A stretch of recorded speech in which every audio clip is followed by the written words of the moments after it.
આપ સાંભળી રહ્યા છો વિવિધ ભારતીનું વડોદરા કેન્દ્ર. નમસ્કાર શ્રોતા મિત્રો.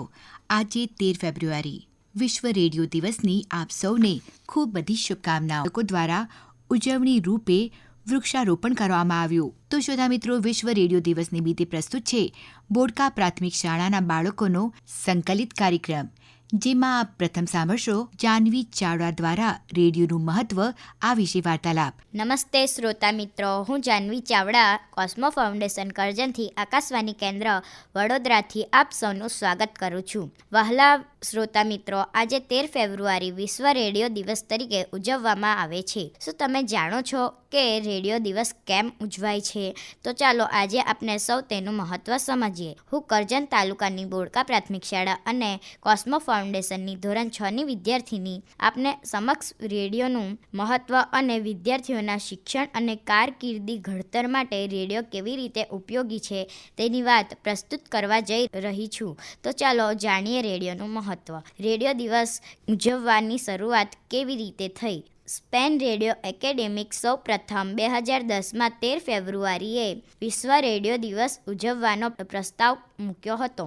યુનેસ્કોએ આ દિવસને 13 ફેબ્રુઆરી 2012ના રોજ વિશ્વ રેડિયો દિવસ તરીકે પ્રથમ વખત ઉજવ્યો. ત્યારથી વિશ્વ રેડિયો દિવસ સમગ્ર વિશ્વમાં ઉજવવામાં આવે છે.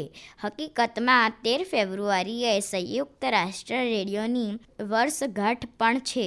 આપણે સૌ આજના ડિજિટલ યુગમાં જ્યાં ઇન્ટરનેટ, સોશિયલ મીડિયા અને લાઈવ સ્ટ્રીમિંગ પ્લેટફોર્મ ભરપૂર ઉપયોગથી ઘેરાયેલો છે. આપ સૌ જાણતા જ હશો કે ઇન્ટરનેટના જમાનામાં પણ રેડિયો પોતાનું આગવું મહત્ત્વ જાળવી રાખ્યું છે.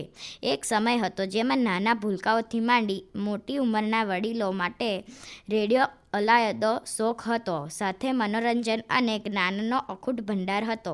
પરંપરાગત રેડિયો હવે ડિજિટલ માધ્યમમાં રૂપાંતરિત થઈ રહ્યો છે. ઇન્ટરનેટ રેડિયો અને પોડકાસ્ટ લોકપ્રિય બની રહ્યા છે. આજે આકાશવાણી કેન્દ્ર વડોદરા દ્વારા ગ્રામીણ બાળકોને રેડિયોનું વાસ્તવિક મહત્ત્વ સમજાય અને આકાશવાણી કેન્દ્રના માધ્યમથી વિદ્યાર્થીના કારકિર્દી ઘડતરમાં રેડિયો કેવી રીતે ઉપયોગી બની શકે તેની વાત લોકો સુધી પહોંચાડવાનો નાનકડો પ્રયાસ હાથ ધરવામાં આવી રહ્યો છે. રેડિયો દિવસનું મહત્ત્વ. રેડિયો શરૂઆતના